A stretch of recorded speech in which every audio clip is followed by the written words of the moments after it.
Пожалуйста, РИА Новости. Sergey Viktorovich, against the background of the escalating situation in the region, has Venezuela appealed to Russia with a request for military assistance? And if possible, one more clarification. Has there been a request from Caracas to deploy Russian weapons on their territory, similar to Belarus? Thank you. No, we have not received such requests. I consider it incorrect to compare our relations with Belarus, which is part of the Union state, with which we have synchronized, coordinated, and unified positions on all key issues of international security, on the one hand, and our relations with Venezuela, a friendly country to us, on the other.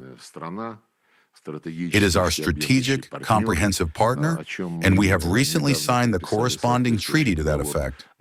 But of course, taking into account the geographical factor, among others, and not least, it is incorrect to compare it with the union we have with the Republic of Belarus. The treaty I mentioned is a completely new one. It was signed in May of this year during President Nicolas Maduro's participation in the events marking the 81st anniversary of victory in the Great Patriotic War in Moscow.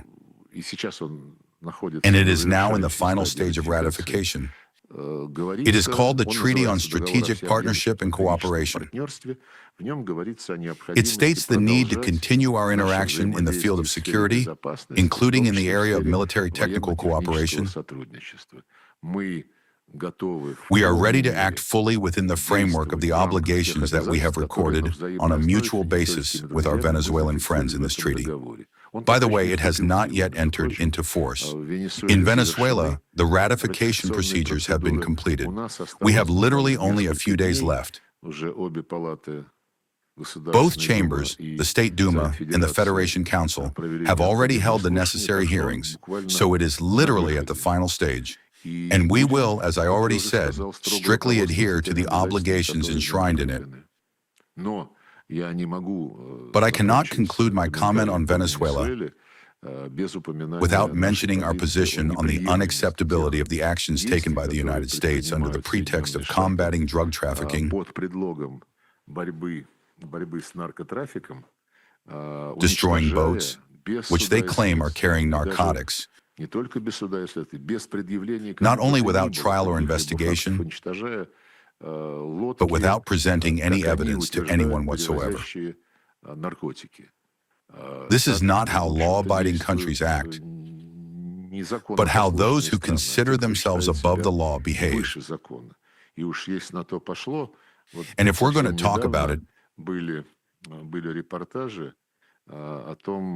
just recently there were reports, I can't recall which media outlet now, but Kommersant wrote about it, citing some Western media. They wrote that Belgium is rapidly turning into a narco-state, where bribery, blackmail, violence, and a shadow economy based on drug trafficking are flourishing in all spheres, from customs to the police. All of this, of course, leads one to think, yes, I remembered now, Kommersant was citing the Daily Mail, some kind of source. But if they wrote about it, they probably had no reason to level baseless accusations against their NATO partners. So there you have it. Instead of dealing with Nigeria and Venezuela under the pretext of destroying drugs there, and at the same time seizing oil fields, it would probably be more convenient for the United States to focus on eradicating this phenomenon in Belgium. All the more so since American troops are already stationed there, along with other forces. They wouldn't have to chase after some boats with 3 people in each. I am sure that the course now chosen by the administration of Trump with regard to Venezuela will lead to nothing good.